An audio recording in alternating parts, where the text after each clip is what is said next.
Welcome back to another episode, my stories. And today is July 13th, and we're back again. My name is Lumi, for those that are new. I just here sharing my stories with the intent of selling peace to whoever is watching or listening. As a friend of mine, a very good friend of mine said that Lumi is on a journey with God, to God, for God, and God. I'll add I to it. And that pretty much sums up my whole entire being.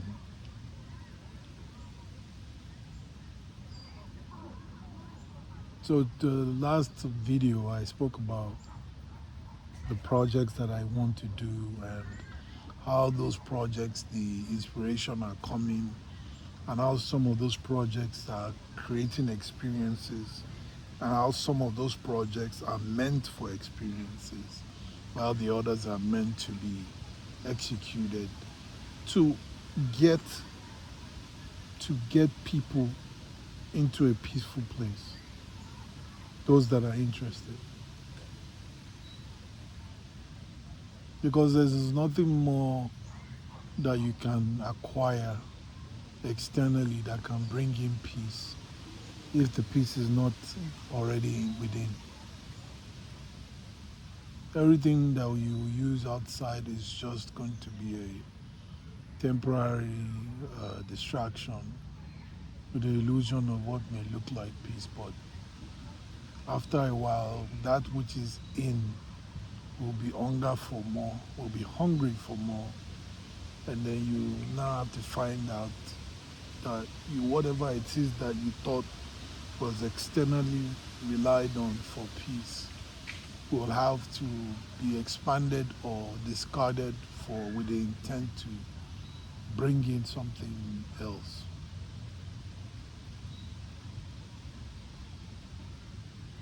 So with the projects, I've decided I've created the NGO, the organization.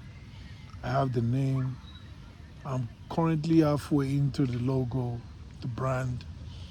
I've started to speak with people, to website developers, and then I'm starting to, you know, it's looking, it's looking. That's the way I would describe it.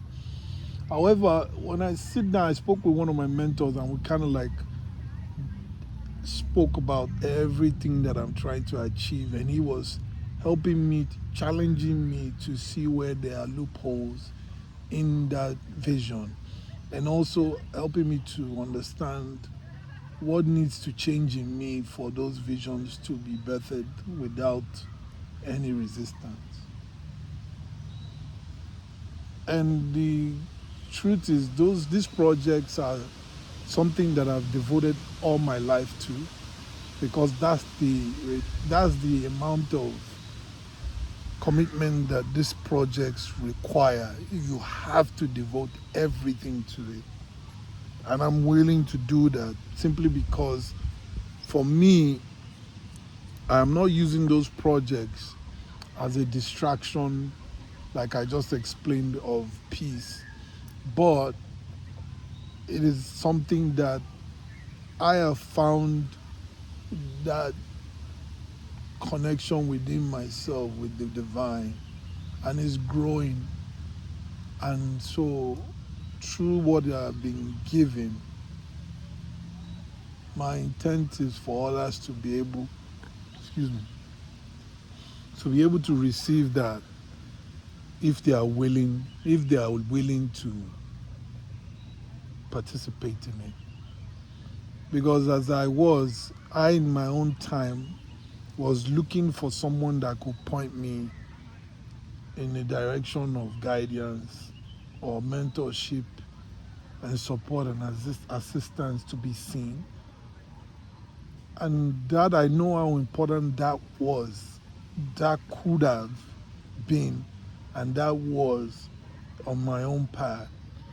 So if that is also provided for somebody else, that they are making their own way through their own journey and require some sort of support. This is what we're trying to build. This is what I'm trying to build.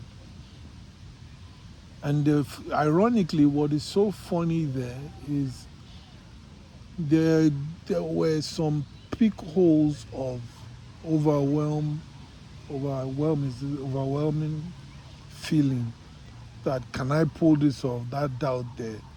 But I'm comfortable or confidently aware that I'm not the only one doing it. I wouldn't be the only one doing it. That I have all the support that I need. And since this is more of the divine and less of me, he's the one doing the heavy lifting.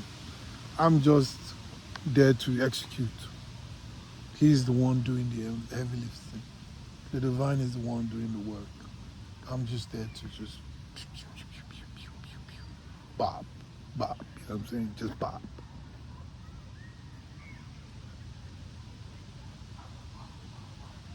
So today's topic again, like I said, it was about tools. And what do I mean by these tools?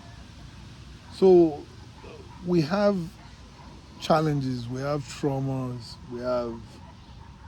we have experiences that have changed the way we perceive reality.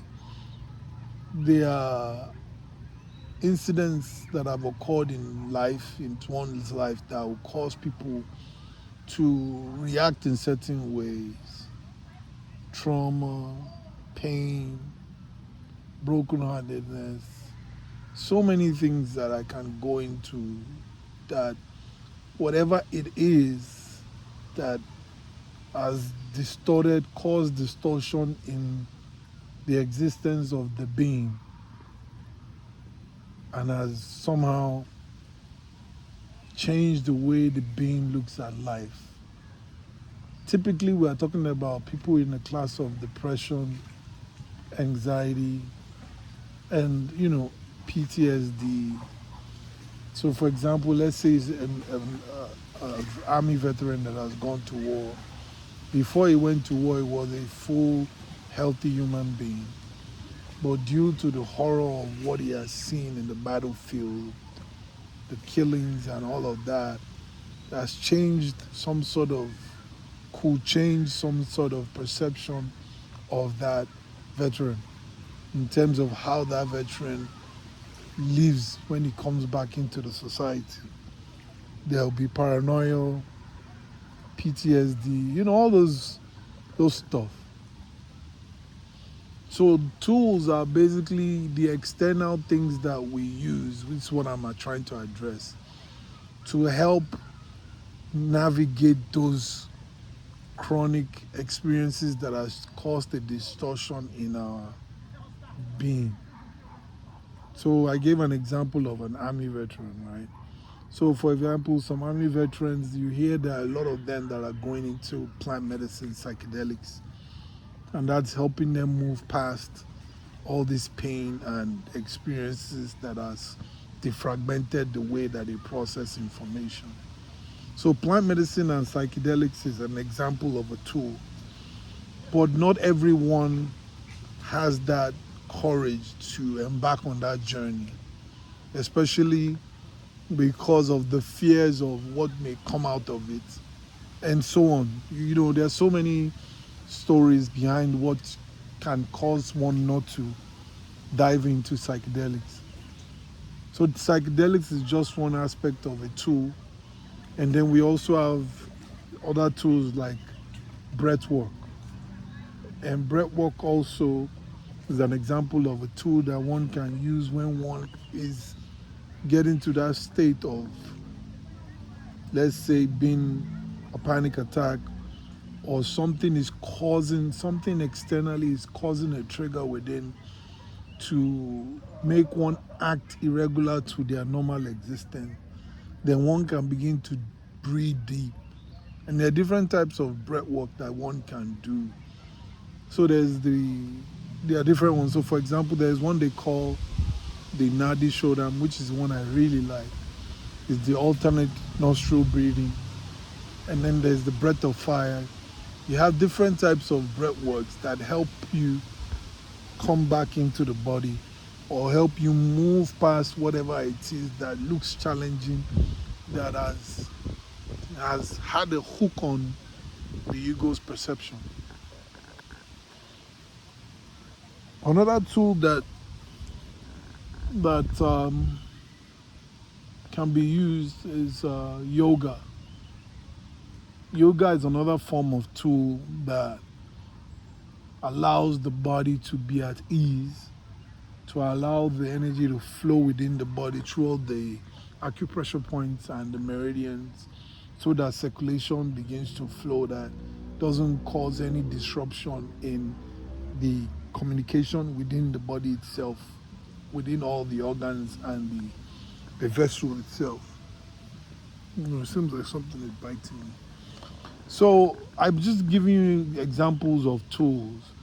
So what is very interesting is some tools may be taboo to some cultures and some beliefs, right? Like, for example, those that are religious may have something against yoga. Other things like astrology are also tools.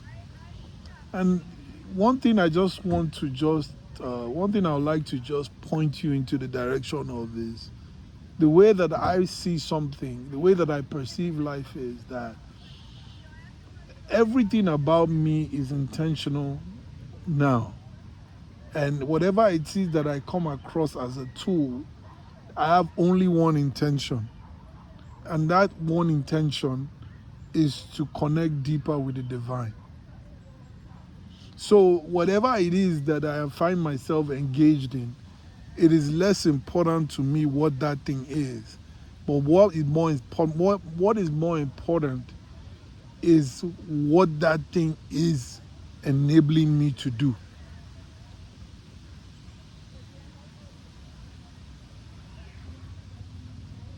So I would like to expand your beliefs. If you fall into someone that believes there are certain tools that should not be touched based on your own belief system, it's okay. But then again, just check. Maybe the resistance there is actually what the tool is trying to help you overcome.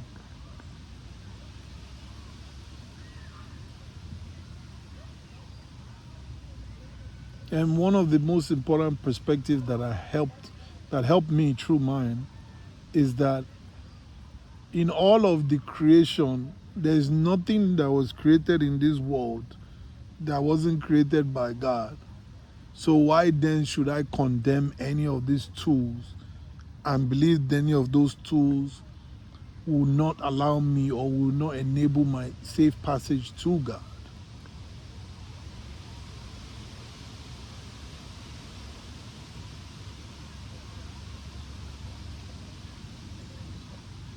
You get me?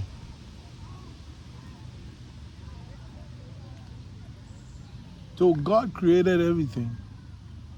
So everything there is left for you to use, to be with. But the intent behind what you are using it for, I think, is the most important thing.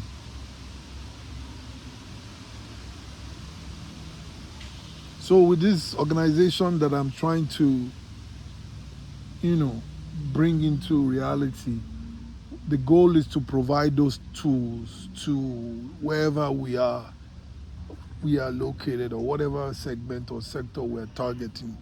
The goal is to provide whatever tool that is easy and applicable to the community that we are, you know, catering to enable them get back into an easeful state. Whatever that is causing the disease, the tool that we're providing is going to reduce the dis in the ease and the discomfort in their being. And that's the goal.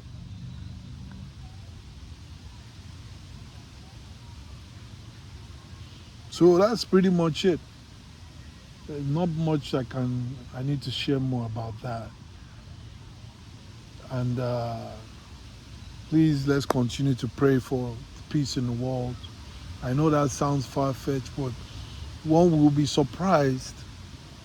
You'll be surprised how much power you have in just 1 or 2 minutes of prayer to God for world peace, regardless of everything that we're experiencing. Just 1 or 2 minutes, you'll be surprised how much power that is in you. Because we should also always remember that you and I are cut from the same DNA. We are from the same God. And none of us is outside, or none of us is different from what our Father God created us as. And so we have every right to ask and call when we rely on, when we need Him. But we should not think if we are not hearing what we need to hear, it means that He's not listening. It's impossible. God always listens. It's just for us to have the right understanding of why we are not hearing what we think we need to hear. And this example came, and I'll wrap it up with this. A daughter or a son born from a father or a mother, there's nothing they can do in life. Even if they decide to change their name, change their skin color, change the color of their hair, change their eyes, change everything about themselves physically, their DNA of their parents is still defining them. All whatever they are trying to change is as a result of that DNA that is causing the need to change into something. And there's nothing else that you ever change into that will never stop you from being the children of your parents.